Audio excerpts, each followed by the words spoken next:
Brigade साहब, मैं आपकी जानब आ रहा था कि अभी हम देखें तो 14 पॉइंट्स हैं जो एमओयू के ऊपर जिन पर मुत्फिक पाए गए हैं अफ्रीकैन। अच्छा, वो 14 के 14 पॉइंट्स बज़ाहिर हमें ईरान को सपोर्ट करते हुए नज़र आते हैं।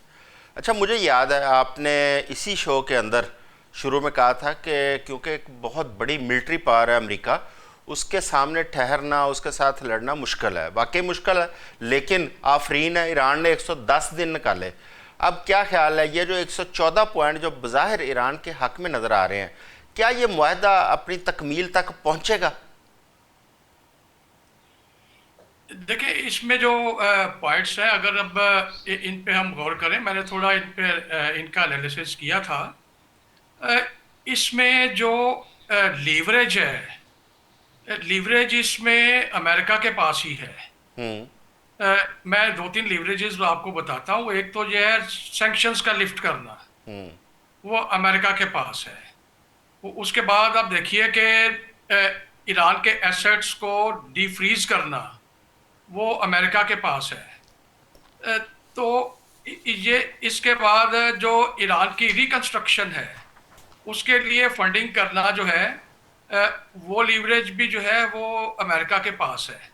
तो मैंने जो इस माहदे को, एमओयू को स्टडी किया, तो मुझे लगा कि ये जो निगोशिएशन आगे चलनी है, इसमें अमेरिका ने ये लीवरेजेस इस्तेमाल करने हैं ईरान को अपनी टर्म्स एंड कंडीशंस के ऊपर लाने के लिए। हम्म।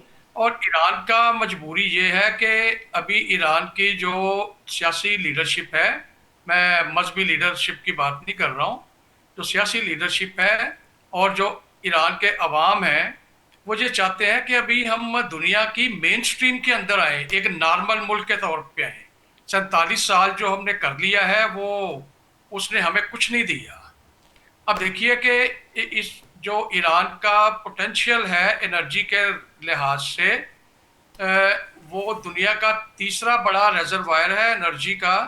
ईरान की गैस और क्रूड ऑयल जो है, उसके एसेट्स को अगर इकट्ठा करके वैल्यू करें, तो उनकी वैल्यू है तकरीबन 15 से 20 ट्रिलियन डॉलर्स। जी, ठीक है। तो 47 साल से एक मुल्क जो कि 15 से 20 ट्रिलियन डॉलर के एसेट्स लेके बैठा हुआ है, आज उसकी ये सूरत हाल है कि वहां पे लोगों को खाना नहीं मिल रहा। तो जो जो और जंग है कि वो खत्म होने में नहीं आ रही, हम्म। यानी कि रिपीटेडली वो जंगों में डायरेक्टली या इनडायरेक्टली मुलवस है। हम्म। तो उस लिहाज से अगर आप देखें, तो ये ईरान की भी कंपल्शन है, जो कि वो नॉर्मलाइज, एक नॉर्मल कंट्री के तौर पे दुनिया की कम्युनिटी में वापस आना चाहता है। तो ये सारे लिवरेजेस हैं जो कि अमेरिका ने इस्तेमाल करने हैं इस निगोशिएशंस के अंदर। जो रिकंस्ट्रक्शन है ईरान की, वो रिकंस्ट्रक्शन ईरान खुद नहीं कर सकता। वो रिकंस्ट्रक्शन जो है वो ईरान में आके अमेरिकन कंपनीज ने करनी है। हम्म। अगर डॉलर्स कुछ दिए जाएंगे, तो उन डॉलर्स का खर्च जो है वो अमेरिका खुद रेगुलेट करेगा। अच्छा, नहीं, और अमेरिका ब्रिगेडियर खुद साहब, रेगुलेट। ब्रिगेडियर साहब, इसमें मेरा एक सवाल है कि अगर इन 14 पॉइंट्स के ऊपर अमेरिका को मुत्फिक कर लिया या दुनिया को मुत्फिक किया ईरान ने, तो क्या ये ईरान की बहुत बड़ी एक सफारती और जंग के महाज पे कामयाबी नहीं समझते हम? देखिए, ईरान ने अब ये है the way you look at it, कि ईरान ने मुत्फिक किया है या ईरान को मुत्फिक किया गया है। क्योंकि जो पाकिस्तान ने मीडिएटर का रोल अदा किया है, पाकिस्तान ने यह भी इंश्योर किया है कि जो ईरान के फ़ायदे हैं, जो मफादात है ईरान के, उनको भी लुक आफ्टर किया जाए। तो मैं समझता हूँ कि ये एज सच, ये जो एमओयू है, एक्चुअली ये एक विन विन सिचुएशन है। इसको अगर पॉजिटिवली आगे लेके चलें, तो फिर वो ठीक होगा। बट मुझे लगता है कि इसमें जो एस्पेक्ट्स हैं इसके डिफरेंट, वो इतने सेंसिटिव हैं कि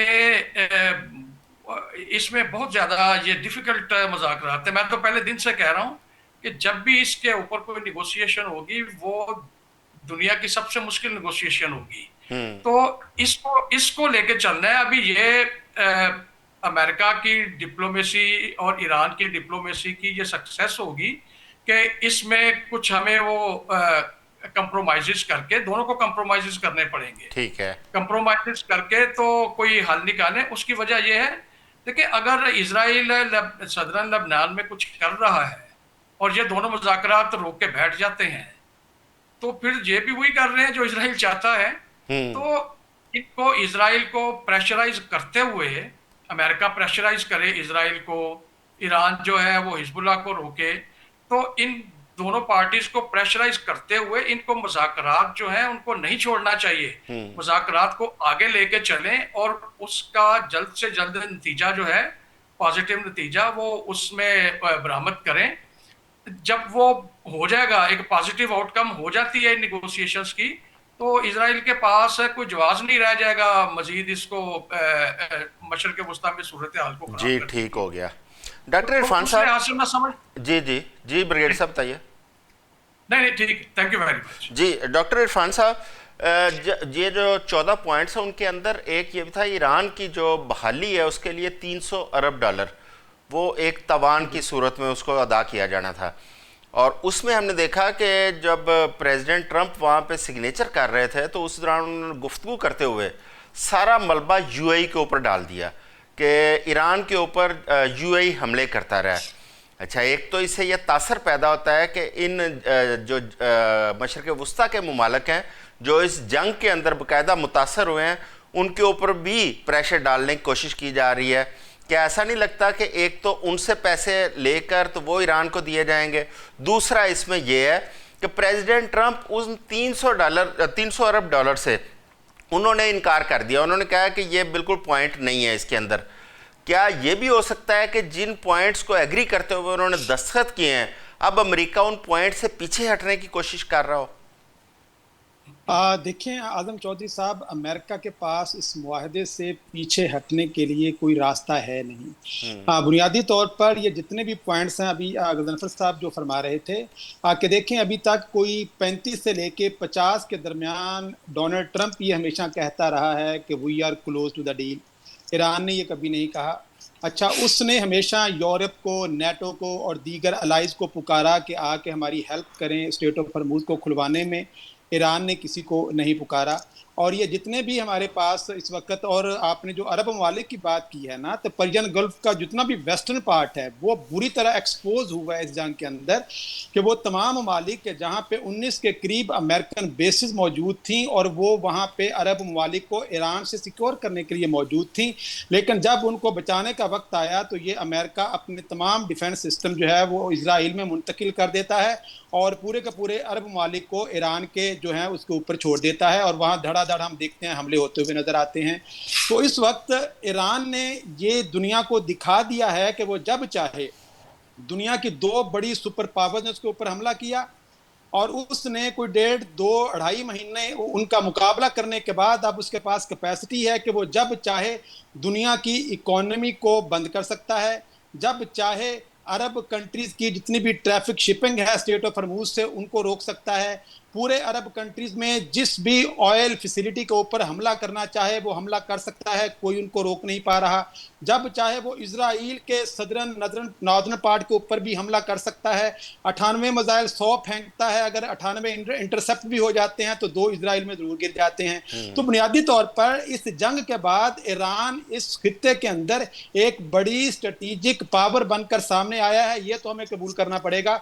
और ये हम नहीं कह रहे हैं, पूरी दुनिया का मीडिया जो है ये इसको अमेरिका के लिए और इजराइल के लिए एक डिप्लोमेटिक सरेंडर, अनकंडीशनल सरेंडर की बात तो की थी डोनाल्ड ट्रंप ने, लेकिन ये अनकंडीशनल सरेंडर हमें जो है वो अमेरिका इसमें करता हुआ नजर आता है। और इसमें अल्टीमेट जो लूजर है इस जंग का वो इजराइल है, इसलिए वहां पे सफे मातम बिछी हुई है और आपको नेतन्याहू जो है वो सर छुपाता हुआ नजर आ रहा है। और लेबनान के अंदर वो धड़ाधड़ अटैक करके अपनी फ्रस्ट्रेशन दूर करके दोबारा से इस डॉक्टर साहब रोकने की बात कर रहे हैं। डॉक्टर साहब ये जो आप अभी बात कर रहे हैं कि नेतन्याहू वहां पे सर छुपाता हुआ नजर आ रहा है। अच्छा, अभी प्रेसिडेंट ट्रंप ने एक बात की कि अगर मैं मुदाखलत ना करता तो इसराइल तबाह हो चुका होता, ये उन्होंने एक जुमला उन्होंने कहा।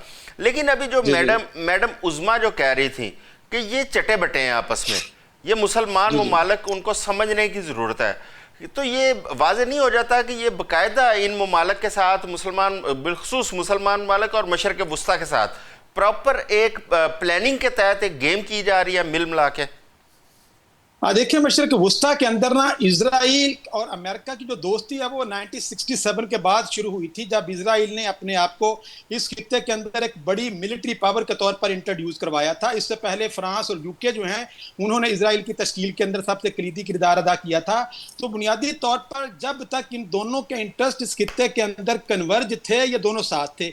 अच्छा, अब मैडम ने ये बात की थी कि ये पूरे खित्ते को खत्म करना चाहते हैं। देखिए, इस खित्ते को खत्म करेंगे तो फिर यहाँ पे उनके मफादात को वो अपना तहफ़्फ़ुज़ कैसे देंगे? बुनियादी तौर पर खत्म जब Saudi Arabia, Qatar, Kuwait, Bahrain, ये तमाम के तमाम ममालिक अमेरिका के ही इंटरेस्ट को यहाँ पे प्रोटेक्ट करते हुए नजर आ रहे हैं, तो इनके ऊपर अमेरिका क्यों हमला करेगा? अच्छा, ईरान एक ऐसी वो हड्डी थी जो कि ना उगली जा रही थी ना निकली जा रही थी, लिहाजा उन्होंने कोशिश की कि अच्छा इसको भी हम बाकी ममालिक की तरह सर निगूं करके इस पूरे खित्ते के अंदर इसराइल को हेजमोन बना दें। लेकिन अल्टीमेटली जो रिजल्ट्स निकले वो बिल्कुल अपोजिट निकले। तो देखिए, दुनिया के अंदर खित्तों को ख़त्म करना इतना आसान होता नहीं है। और फिर एक छोटे से मुल्क को, इसराइल का जो मुल्क है, उसके ऊपर अमेरिका के अंदर क्या कभी आज तक तारीख में ये डिबेट हुई थी? और सबसे लोएस्ट पॉइंट पे आ चुकी है इसराइल की क्रेडिबिलिटी। और डोनाल्ड ट्रंप की जो बयान की तरफ आपने बात की है ना, डोनाल्ड ट्रंप ने ओपनली ये कहा है, कौन है इस भरी दुनिया के अंदर इस वक्त जो इस वक्त इसराइल के साथ खड़ा है? पूरी की पूरी दुनिया इसराइल से नफरत करती है। और उसको जिस तरह के अलकाबात, क्रेजी का लफ्ज उसके लिए इस्तेमाल किया, शैतान का लफ्ज इस्तेमाल किया, बेवकूफ का लफ्ज इस्तेमाल किया, तो बुनियादी तौर पर वो उसको समझाना चाह रहे हैं कि अगर हमने भी तुम्हारे सर में से हाथ उठा लिया तो ईरान के सामने तुम कुछ। अमेरिका और इजराइल मिलकर ईरान को अगर घुटनों पे नहीं ला सके तो इजराइल अकेला मिलकर तो ये कभी कर ही नहीं सकता था। अगर कर सकता होता तो बहुत अरसा पहले तक वो ईरान के ऊपर हमला कर देता, उसको अमेरिका को ड्रैग करने की जरूरत पेश ना आती। तो बुनियादी तौर पर इंटरनेशनल रिलेशंस के अंदर हमेशा ममालिक ने अपनी रिलेटिव पावर को देखना होता है। अगर आज वो मशरिक़ वुस्ता के तमाम ममालिक के साथ अमेरिका अपने ताल्लुकात खराब कर लेगा तो अल्टीमेटली चीन बैठा हुआ है उसकी जगह लेने के लिए, रूस बैठा हुआ है जगह लेने के लिए। वो कैसे ये चाहेगा कि मैं इस सारी खित्ते को तबाह करूं और क्या चीन और रूस वहां पे खामोश बैठे रहेंगे? लिहाजा दुनिया के अंदर जो इंटरनेशनल सिस्टम है वहां पे बैलेंस ऑफ पावर को क्रिएट करने के लिए आपके पास मल्टीपल पोल्स मौजूद होते हैं। और इस वक्त चीन, और इसमें बड़ा कैटेगोरिकल स्टेटमेंट चीन की तरफ से भी आई हैं और रूस की तरफ से भी आई हैं कि अगर दोबारा से आप जंग की तरफ आते हो तो अल्टीमेटली हमें भी फिर कंक्रीट वे में इस जंग के अंदर शामिल होना पड़ेगा। बिल्कुल ठीक हो गया डॉक्टर साहब, बिल्कुल ठीक है। चोई साहब, आप क्योंकि एक डिप्लोमेट हैं और डिप्लोमेसी को बहुत अच्छे तरीके से समझते हैं, ये चीन और रूस, उनका क्या किरदार रहा है इस पूरी जंग के अंदर? क्योंकि खुल के तो कोई मुल्क सामने नहीं आया, लेकिन कहा जा रहा है कि ईरान को पूरी सपोर्ट उन्होंने दी। अगर सपोर्ट दी थी तो किस हद तक और किस तरह की सपोर्ट थी जो उनको मिली? दूसरा, हमने देखा है कि जब ये जंग बिल्कुल इख्तिताम की तरफ जा रही थी तो तीन ममालिक खुल के उनका एक नेक्सस सामने आया, जिसमें इजराइल, यूएई और इंडिया, ये तीनों ममालिक का एक नेक्सस। अच्छा, ये जो स्पॉइलिंग इस वक्त चल रही है, क्या इसके अंदर, मैंने पहले भी एक क्वेश्चन पूछा कि ये स्पॉइलिंग फैक्टर इजराइल के साथ साथ बाकी ममालिक भी हो सकते हैं? और रूस और चाइना, उनका इसमें क्या किरदार है जंग रुकवाने के लिए, या सिर्फ ईरान को सपोर्ट की हद तक उनका किरदार रहा है? चले, जो आखिरी आपका जुमला था उससे शुरू कर लें। रशिया और चाइना वो बड़ी, जैसे कहें कि कंसंट्रेशन के साथ इसको वॉच कर रहे हैं कि अमेरिका और ईरान एंड इजराइल अल्टीमेटली कहाँ पर जाके ये रुकेंगे या नहीं रुकेंगे। चाइना ने एक बयान दिया है कल, शायद आज, उन्होंने कहा कि अगर इस अंडरस्टैंडिंग की वायलेशन हुई तो हम इसको संजीदगी से लेंगे। उसकी वजह कि इस जंग के असरात पूरी दुनिया पे हैं, उसमें चाइना भी शामिल है और उसमें ऑफकोर्स रशिया भी शामिल है, यूरोप के कॉन्टेक्स्ट में अगर आप उसको देखें तो, और इकॉनमी के तो सबको इल्म है और हम और आप भी उससे मुतासर हो चुके हैं। तो मेरे ख्याल में चाइना ने तो क्लियर कर दिया। रशिया जो है वो काफ़ी हद तक एक फंसा हुआ है यूक्रेन में। इस वक्त मेरे ख्याल में वो इस पोजीशन में नहीं है, लेकिन वो अपनी नेवल फोर्स भेज चुका हुआ है इसकी नेबरहुड में स्टेट ऑफ हार्मोज के उसके शायद 3 जहाज वहाँ पहुंचे हुए हैं पहले ही, और उन्होंने कुछ एक्सरसाइजेज भी की हैं जिसके ऊपर इसराइल और अमेरिकन को तशवीश हुई है। ये तो होगा उसका किनेटिक पहलू जो है उसका। बाकी जो जंग है, ये जंग से मुराद है कि ये जो मार्का है, एपिसोड है, ये ज़रूर रुका हुआ है, लेकिन जौहर साहब ये कॉन्फ्लिक्ट अभी ख़त्म नहीं हुआ, ये में रहे, क्योंकि इसराइल के जो ऑब्जेक्टिव थे वो अचीव नहीं हुए। अब इसराइल सिर्फ ईरान ही नहीं था, देखें उन्होंने सूडान को 2 टुकड़े किया, लीबिया को 2 टुकड़े किया, सोमालिया को 2 टुकड़े किया, अपने पड़ोस में लेबनान, सीरिया और इराक, ये उनका 8वां कंट्री है। 1996 में जो एक स्ट्रेटेजी बनाई गई थी जिसको कहते थे वो क्लीन ब्रेक, उस वक्त नेतन्याहू पहली दफा प्राइम मिनिस्टर बने थे, तो ये एक वेल प्लान थॉट आउट इनका स्कीम है, जिसके तहत अभी जिस तरह मैडम ने कहा, ये जितने कंट्री हैं उनको ये इतना कमज़ोर करना चाहते हैं। ये इजराइल का ऑब्जेक्टिव है बाय द वे, कि कोई भी कंट्री उनके रास्ते में खड़ा ना हो सके। अल्टीमेटली ऑब्जेक्टिव उनका जो है वो ग्रेटर इजराइल है। अब नेक्स्ट विक्टिम कौन होगा उनका? टर्की होगा। अब आपका दूसरा सवाल ये था कि इजराइल, यूएई और इंडिया, ये पाकिस्तान के कॉन्टेक्स्ट में काफ़ी तशवीशनाक है कि ये तीनों इकट्ठे होंगे। पाकिस्तान चूँकि एक लिहाज से आगे आ चुका है, एक लीड ले चुका हुआ है, और पाकिस्तान को बैकफुट में डालने के लिए हिंदुस्तान को इजराइल इस्तेमाल करेगा। आप इसमें अफगानिस्तान भी डाल लें, अफगानिस्तान, यूएई, इजराइल और इंडिया, पाकिस्तान के कॉन्टेक्स्ट में ये है। लेकिन आपका प्रोफाइल इतना बढ़ चुका है माशाल्लाह, और आपके पास अपनी जो पावर है, मिलिट्री पावर, मेरा नहीं ख्याल कि कुछ बड़ी कार्रवाई ये कर पाएंगे। हाँ, सबटाज जरूर होगा बाय द वे, ईरान के अंदर भी होगा। अब ईरान में वो जो एक्टिव वायलेंस का फेज था जौहरी साहब, वो खत्म हो चुका है। ठीक है। अब जो फेज वो आएगा कि ये अंदर से उसको सबटाज करेंगे। 150 बिलियन डॉलर इकट्ठे हो चुके हैं, तो वो जो 300 बिलियन की बात आप कर रहे थे पहले, और उसमें गल्फ के कंपनीज हैं, उसमें यूरोपियन कंपनीज हैं, उसमें अमेरिकन हैं, उसमें अफ्रीकन कंपनीज भी हैं, लैटिन अमेरिकन कंपनीज भी हैं, जिन्होंने कॉन्सेंट दे दी है। अब यहाँ पर आके खुदा न करे कि ऐसा हो कि ईरान ट्रैप हो जाए, लेकिन अब वो क्या करेंगे, अंदरूनी तौर के ऊपर इनको साबोटाज करेंगे। जो काम उन्होंने करना था, let me repeat it, state point of view से, जो काम उन्होंने करना था वो कर चुके हैं, ईरान को डिस्टेबलाइज कर चुके हैं, वो ईरान को 10-15 साल पीछे धकेल चुके हैं। उनकी पब्लिक उनके साथ है, जाहिर है सिस्टम उनका इस किस्म का है। आपने ऑलब्राइट का नाम सुना होगा। जी जी। जब उन्होंने स्लाविया को तोड़ा तो किसी ने पूछा कि अब आप इसको बनाओगे कैसे? You know what he said? He said super powers don't do house hold वो नहीं करेंगे, उनका अपना काम हो चुका है। उन्होंने 8 मुस्लिम कंट्रीज को, जिसे कहते हैं, तोड़ फोड़ कर दी है उनकी।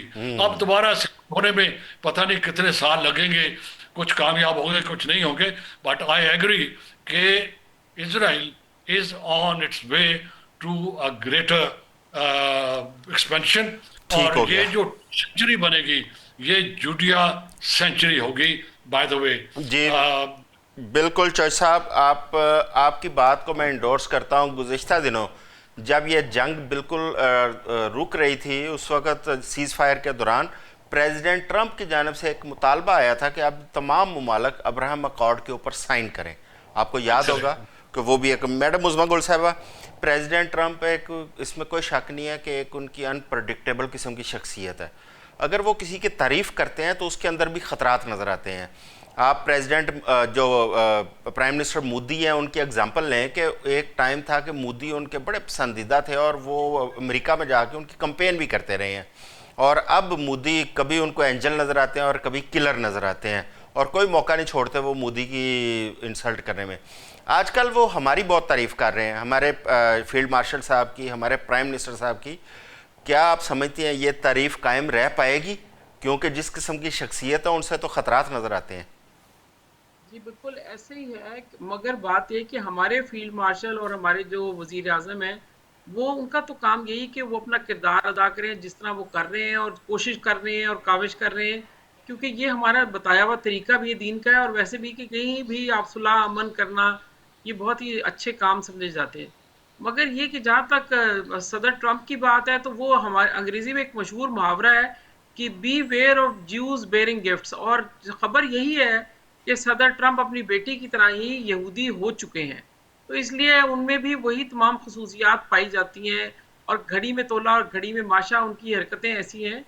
मगर जो मैं सबसे पहले चीज़ कहना चाहती हूँ, क्योंकि ब्रिगेडियर डार साहब ने एक बात कही थी, मैं उसकी तस्दीक ज़रूर करना जी चाहूँगी, जी। ताकि कुछ चीज़ें मुझे ज़ाती तौर पे इल्म है कि जो ईरान के हवाले से, कि ईरानी अवाम इस फैसले से बिल्कुल नाखुश थी।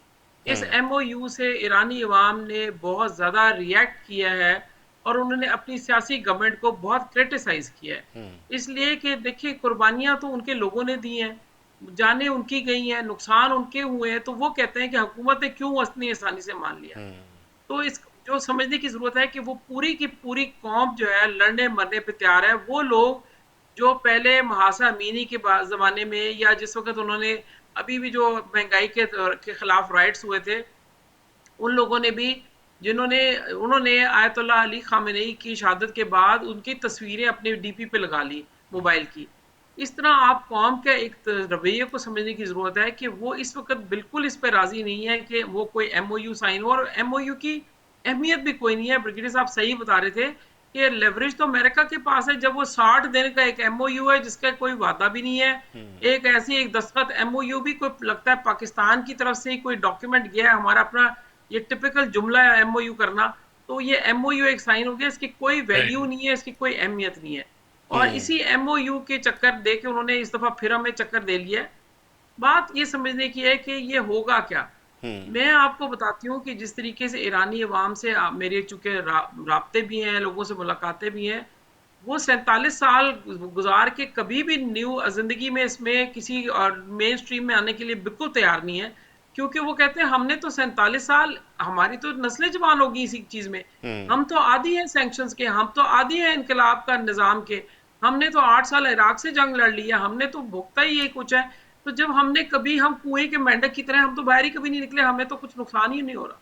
तो यू हैव टू अंडरस्टैंड कि उनका फ्रेम ऑफ माइंड क्या है, और वो किस तरह सोचते हैं कि वो इस वक्त किसी नई चीज, परेशानी तो मुझे ये है कि ये जो 300 बिलियन डॉलर है, अगर ये जिस तरीके से मैंने सुना है कि जैरेड कुशनर और स्टीव विटकॉफ भी इसके अंदर करेंगे कोई रिकंस्ट्रक्शन के अंदर, तो मुझे डर ये कि जब ये अमेरिकन कंपनियां, या जिस तरीके से भी बता रहे हैं कि वो चौधरी साहब के मुख्तलिफ कंपनियां आएंगी, तो मुझे तो ये डर है कि उनकी वजह से उनकी आड़ में दहशतगर्दी और गलत काम फिर शुरू होंगे। अभी तक ईरान जो है मोर और लेस महफूज है। जो उन्होंने शुरू में वारदातें करनी थी, जो हमारे इसराइलियों के ने भी करके उनको मारा, या जो इंडियंस ने भी बीच में रोल अदा किया, अब फिलहाल उन्होंने अपने अंदर से इनको सारों को निकाल बाहर किया है। तो इस वक्त ज्यादा जरूरी अहम ये कि जो 300 बिलियन डॉलर की आड़ में अंदर नई कंपनियां आएंगी, उनके अंदर नए जासूस दाखिल होंगे, वो फिर ईरान का बेड़ा गर्क करेंगे। फिलहाल ईरान अपने किले पे मजबूत खड़ा है, और अपनी पोजीशन पे, और बहुत अच्छी तरह पूरी कौम साथ खड़ी है। आप देखें कि मुश्तबा खामेनी सामने भी नहीं आया, उसके बावजूद पूरी कौम ने उनकी आवाज में लब्बैक कहा है, उनके पीछे खड़े हैं। And this is the most beautiful thing जो हमने भी गुजारी, कि कायद आजम के लोगों को जबान नहीं समझ आया करती थी, लोग कहते थे अंग्रेजी में बात करते हैं या गुजराती काठियावाड़ी में, तो लोग कहते थे हमें इनकी बात नहीं समझ आती, मगर हमारा दिल इनके साथ है, हमें समझ है कि हमारे लिए अच्छी बात कर रहे हैं। तो वो वाला एक जो एक लीडर का, क्यादत का, अपने लोगों से एक मोहब्बत का और एक इश्क का रवैया होता है, जिसपे वो बिल्कुल आंखें बंद करके अंधा इत्मीनान करते हैं। ईरानी कौम इस वक्त उस फेज में से गुजर रही है, और this is a very beautiful feeling जो किसी भी क्यादत के को मिलती है। और हम भी दुआ करते हैं अल्लाह ताला हमारे भी इतना इत्मीनान अपने मुल्क में, अपने लोगों में, अपनी क्यादत में हो कि हम भी उनके पीछे इसी तरह चलें। आमीन आमीन। ये मेरे पास अब टाइम थोड़ा है, मैं चाहूँगा कि एक एक मिनट में हम सम अप करें। सर ब्रिगेडियर साहब, ये मैडम ने बड़ी अच्छी बात की कि उनकी जो कौम है वो एक तो कौम का किरदार सामने आया है, और अगर ये कहा जाए कि आज ईरान जिस मुकाम पर खड़ा है, या ईरान ने जितना रेजिस्ट किया है उसका क्रेडिट उसकी कौम को दिया जा सकता है, क्योंकि इसराइल और अमेरिका उन दोनों की ये कोशिश और ख्वाहिश थी कि अवाम बाहर आए अपनी हुकूमतों के ख़िलाफ़ और वहाँ पे प्रोटेस्ट हो, अमन व अमान ख़राब हो, ताकि वो आसानी से उस पर कब्ज़ा कर पाएँ, लेकिन वो नाकाम रहे। अच्छा, इसके अलावा भी क्या आप समझते हैं कि अमेरिका जितने पॉइंट्स लेके आया था रजीम चेंज करने के, डिसमेंटल करने के, अब नए हरमज़ पर कब्ज़ा और यूरेनियम ख़त्म करने के, मोबाइल उनका मिसाइल सिस्टम ख़त्म, कोई एक भी ऐसी अचीवमेंट है जो उन्होंने हासिल की हो यहाँ से?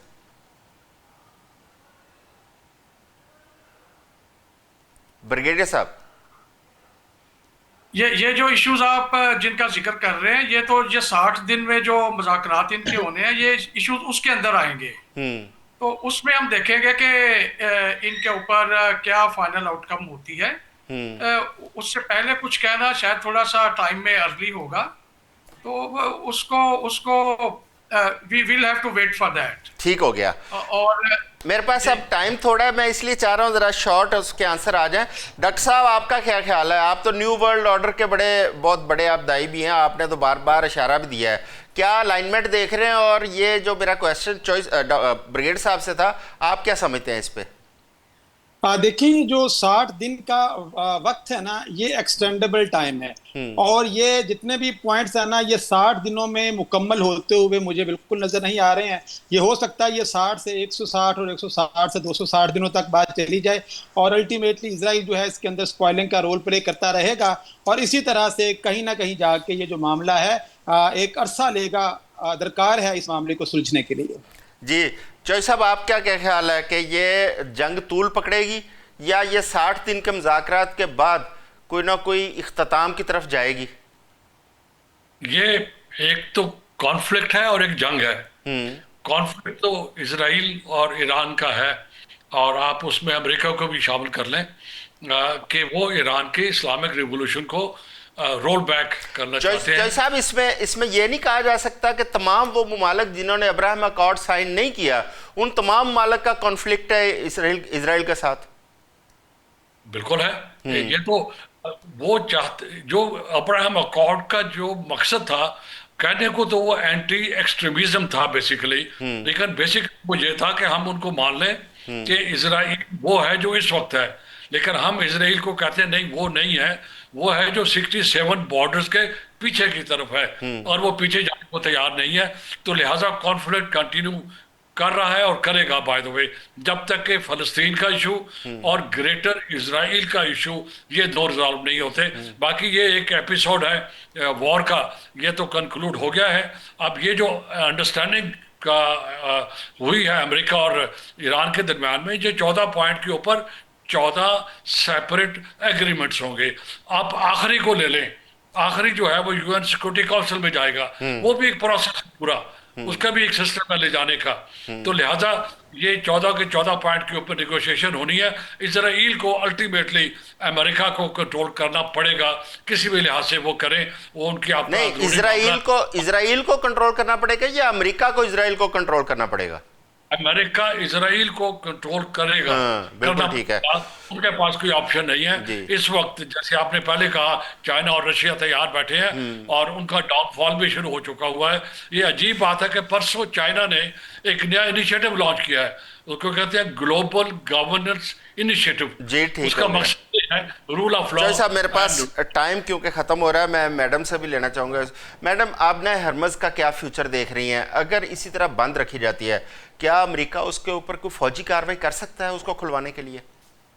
नहीं, अगर वो करेगा तो फिर बाबुल मंदब बंद हो जाएगा। मगर मैं इस बात पे आपको बताना चाहती हूँ कि आपने सवाल सबसे एक पूछा कि ये 60 डेज कब तक खत्म होंगे या उन पे कब तक काम होगा, तो मैं इसका जवाब देना चाहती हूँ कि ये 60 डेज जो है ये सितंबर में नेतन्याहू के इलेक्शन तक झगड़ा खींचा जाएगा। आपने नाम बहुत अच्छा चूज किया उनके लिए। और नवंबर में इनके जो मिड टर्म इलेक्शन अमेरिका के, उसके लिए ये बिल्कुल कोई सब आई वॉश है, इसमें कुछ भी नहीं होना। आप देखिएगा, ये सिर्फ हर एक को टाइम दिया जा रहा है, लेवरेज ली जा रही है इतने देर के आपके अपने इलेक्शंस के ऊपर लोगों को दिखाया जाए कि हम कुछ कर रहे हैं, उम्मीद दिलाई जाए। अदरवाइज इसका कोई मकसद नहीं है। ये जैसे इलेक्शन से निकलेंगे, ये जोर शोर से जंग दोबारा शुरू हो जाएगी, क्योंकि जो ग्रेटर का मकसद है, जैसे चौधरी साहब ने भी बताया और बिल्कुल सही बताया तो ग्रेटर इसराइल का मकसद जो है वो जब तक अचीव नहीं बहुत होगा, शुक्रिया मैडम उज़मा हमीद गुल साहिबा आपका, ब्रिगेडियर गजनफर डार साहब, जनाब डॉक्टर इरफान साहब, जनाब चौधरी नज़ीर साहब, तमाम मेहमानों का बहुत शुक्रिया। आज के लिए बस इतना ही।